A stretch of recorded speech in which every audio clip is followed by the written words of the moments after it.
Mayra Begali, eu sou doutoranda pela Universidade Federal do ABC, mas sou ativista em tecnologias livres há alguns anos, há quase 10 anos, e tenho trabalhado com sistemas socioecológicos e apropriação crítica de tecnologias. Aqui no Tropixel eu vim apresentar um trabalho sobre apropriação crítica de tecnologias envolvendo cartografias para manejo de sistemas socioecológicos. Falei um pouquinho da minha área de estudo atual, que é o Riacho Grande, que é uma região de manancial ali da Billings, no estado de São Paulo, município de São Bernardo do Campo. Vim também trazer uma crítica à questão de todos esses processos de cartografia dentro da academia que usam conhecimento de populações locais, muitas vezes sem o consentimento, e acabam gerando trabalhos que ficam fechados, tanto em licenças quanto em plataformas, que são só de acesso acadêmico, e que não acabam retornando nada para a comunidade, para as populações locais e nem para a grande parte da população. Trouxe também alguns alunos da graduação, que são de um projeto de extensão. E aqui a gente está fazendo um mapeamento dos vazios de Ubatuba, de uma área aqui perto do aeroporto. Só que a ideia é que isso seja um começo e possa gerar possibilidades de mapeamento para outras áreas e outros temas. Bom, é isso. Sim. Você tocou em vários pontos que tem a ver com o que a gente quer trabalhar no manual. Então, indo ponto a ponto, me chamou a atenção a questão do consentimento que você falou. Se você tem alguma proposta e qual é a sua crítica mesmo. Na verdade, eu tenho algumas propostas, mas elas talvez sejam mais específicas para a minha área de estudo agora, e quando eu tiver o trabalho completo, talvez eu consiga enxergar no universo maior como elas se encaixariam. Porque especificamente o Riacho Grande é um lugar que eu nasci. Eu, na verdade, não nasci, né? Nasci em São Paulo, mas fui para lá, eu tinha 3 dias de vida, e passei no Riacho Grande 10 anos da minha vida e muitos anos depois, porque minha família tem uma chácara lá. Então, eu tenho uma ligação afetiva muito grande com o território.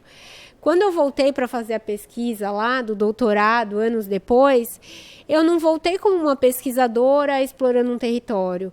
Eu voltei como alguém da comunidade, buscando insumos na academia para empoderamento dos meus pares, que é a comunidade, que é a população local. Então, eu vejo, as pessoas que eu estou entrevistando, é o meu vizinho, é o cara da horta, que eu consumo verdura orgânica desde que eu era criança. Então, eu não tenho esse distanciamento, apesar de ter um rigor científico, do distanciamento científico, pessoa a pessoa não tem esse distanciamento. Então, há uma confiança muito grande na forma que eu estou lidando essa pesquisa, na sensibilidade por parte deles, e também eu tenho uma sensibilidade muito grande de já saber alguns pontos que são muito caros para eles e não são observados, nunca foram explorados e nem tratados com cuidado.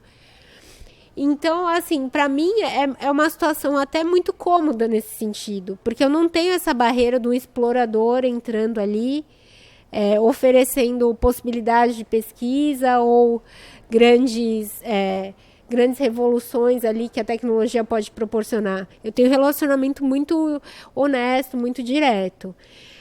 Acho que, com certeza, isso deveria ser a base de qualquer pesquisa, se a gente está falando em ciência aberta, essa coisa da honestidade mesmo, intelectual.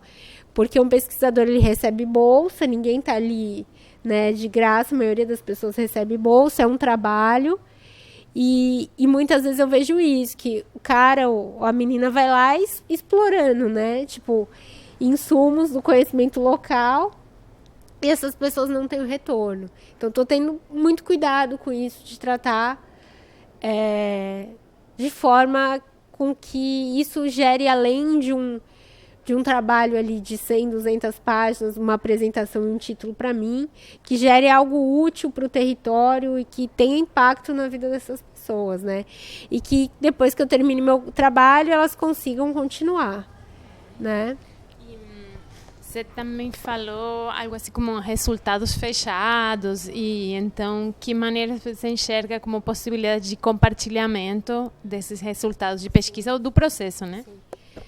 Bom, resultados fechados é uma coisa que já é quase um lugar comum, né, nas pesquisas.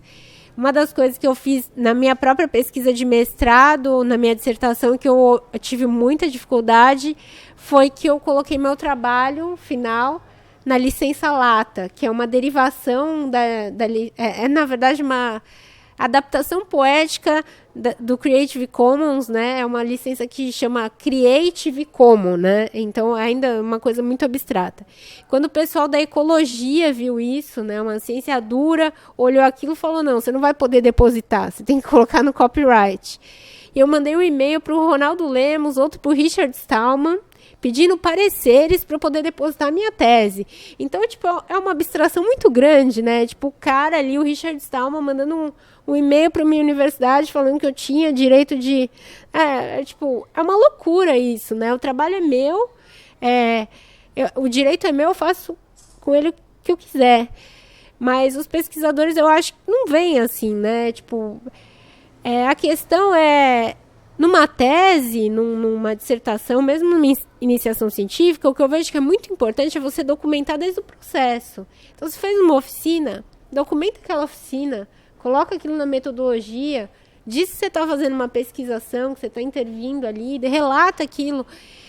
Não só o produto, né, mas tipo, tudo aquilo, como você fez, pessoas você entrevistou, como você chegou naquelas pessoas, tenha cuidado.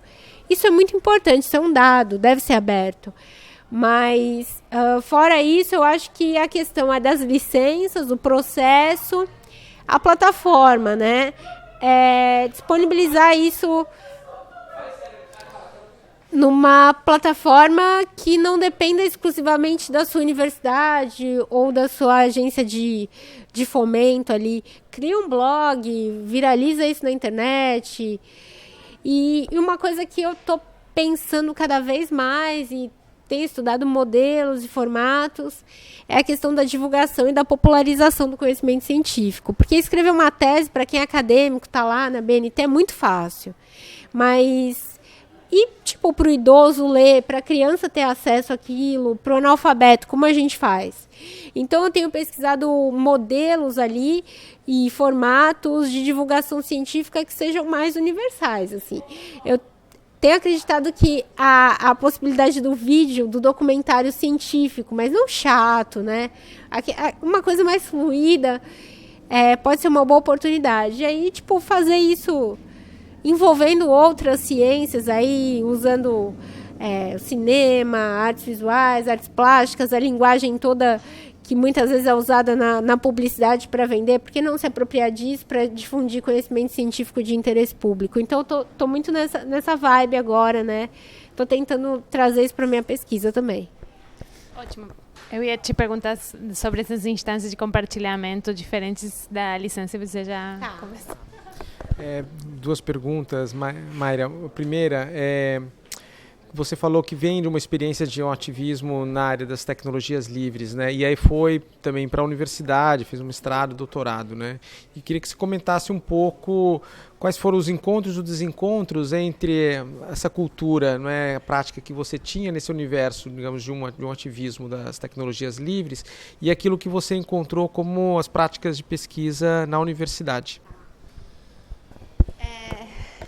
É uma boa pergunta, porque isso tudo é muito recente na minha vida, né? O meu mestrado eu fiz muito rápido, eu concluí ele em 1 ano e meio.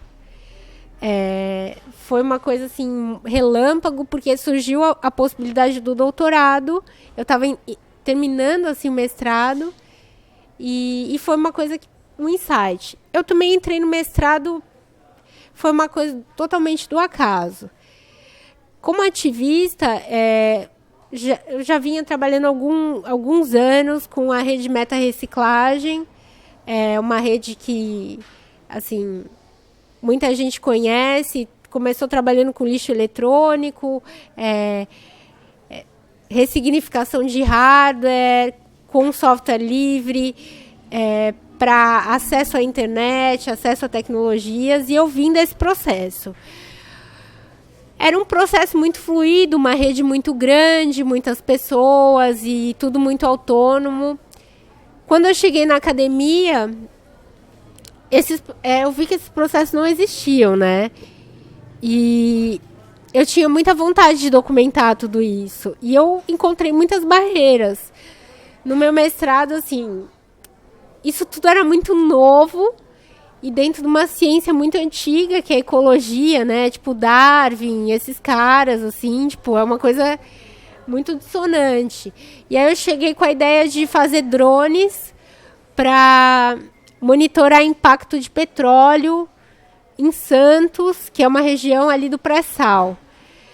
Então, a primeira coisa, minha orientadora falou, nossa, isso é muito diferente, não vai passar, né? Tipo, na sua banca isso não vai passar. Encontrei muitas dificuldades em artigos que eu escrevia, todo mundo desacreditava. E eu acho que eu tive, assim, tive um insight, eu falei, eu vou ter que começar a aprender a escrever paper, trabalho científico. Porque se eu conseguir escrever dentro dessa estrutura, meu trabalho não vai poder ser negado. Então, foi isso. Eu comecei a ler muita revista científica, muitos trabalhos, e achar metodologias que se encaixassem naquilo que eu estava fazendo. Então, ao invés de buscar metodologias adequadas para o meu trabalho, eu comecei a entender que o que eu fazia, de repente, era pesquisação, era observação participante. Então, tipo, pô, o que eu faço é isso. Então tá certo. O dado como o resultado que eu vou ter, eu consigo analisar dessa forma. Ah, então a ferramenta de análise é tal. Entendeu? Então foi meio que a logística reversa da pesquisa. Eu fui muito criticada na minha qualificação, assim, foi horrível, foi um processo horrível. A minha defesa foi menos pior. E até falo assim abertamente, porque eu chamei tipo professores que estavam mais próximos de mim e desse processo, que são até professores de fora. A Carla Brunet me ajudou muito nesse processo. Mas eu acho que foi isso. E o que eu trouxe de fora que foi bom, eu acho que foi essa coisa da gambiarra na pesquisa, porque eu tive que aprender ter esse jogo de cintura. É uma coisa que hoje estou no doutorado, estou vendo isso e tento compartilhar com alunos de graduação. Aprenda a escrita científica, porque aí você não precisa ser um quadrado, uma pessoa que repete formatos. Você pode inovar, você pode ter práticas abertas e livres, porque seus pares vão ter que reconhecer aquilo, já que você está usando o rigor dentro daquilo que é aceitável. Mas é um desafio, sem dúvida. Eu acho que é um desafio bem grande. E a outra pergunta era sobre a questão da cartografia, não é? E a relação da cartografia no contexto da ciência aberta. Não é? Eu acho que é muito pertinente no momento que a gente vive hoje, porque nós vivemos... Será que não era bom acender a luz também? Tá, então, assim, eu acho muito importante a questão da cartografia, porque a gente vive hoje baseado em mapa. Todo mundo usa o Google, usa GPS, usa Waze, usa, assim, inúmeras coisas para não só se geolocalizar, como se locomover. E os mapas, eles são usados há muitos anos, né? E eles não são só ferramentas frias, eles contam histórias. Eu vejo que essa é a grande importância. Num mundo que a gente está com conflitos socioecológicos tão importantes, tratando de vulnerabilidades a todo momento, a conflitos e problemas que nós precisamos resolver, por que não usar esses mapas que já estão disponíveis para esses fins, entendeu? Eu acho que é uma possibilidade riquíssima, porque você pode mostrar para as pessoas noções de território, você pode dizer para as pessoas que elas podem contar histórias a partir de mapas e desenhar os próprios mapas delas, e isso significar novas histórias. Eu vejo inúmeras possibilidades. Mas, assim, eu acho que uma das coisas que eu tenho percebido ao longo do caminho é que as pessoas não têm noção do espaço em que elas vivem. Tanto de limites de município, quanto a localização no âmbito maior, e o que essa localização significa, tanto politicamente quanto ecologicamente. E outras questões, como o recurso chega até aquele território, a questão das bacias hidrográficas, né, como a água chega naquele território, a questão da infraestrutura viária, como as pessoas entram e saem dali, como os recursos, a comida entra e sai ali. Então, são inúmeras possibilidades. Na ciência aberta, é um campo enorme, né, porque é você trazer, colocar essa carta na mesa e falar, coloque informação ali, né? E não deixar para técnicos e pessoas que de repente nem moram naquele território, mal têm familiaridade, dizer o que aquilo significa ou não. Enfim, é isso. Tem uma outra pergunta que eu não respondi, que é como pode esse nosso processo de cartografia vai ser inserido no manual, né? Nós pretendemos disponibilizar metodologia, né? Que foi feita para coleta de dados, alguma introdução do que é o QGIS, que é o software que a gente usa, que é um software livre, e a disponibilização dos dados também, né? Que esse manual é uma plataforma Wiki, a gente não está trabalhando com Wiki especificamente agora, porque eu estou trabalhando com a comunidade, mas tipo, vai ter comentário aberto no post e tal, que é um outro formato, mas enfim... Acho que é isso. Obrigada.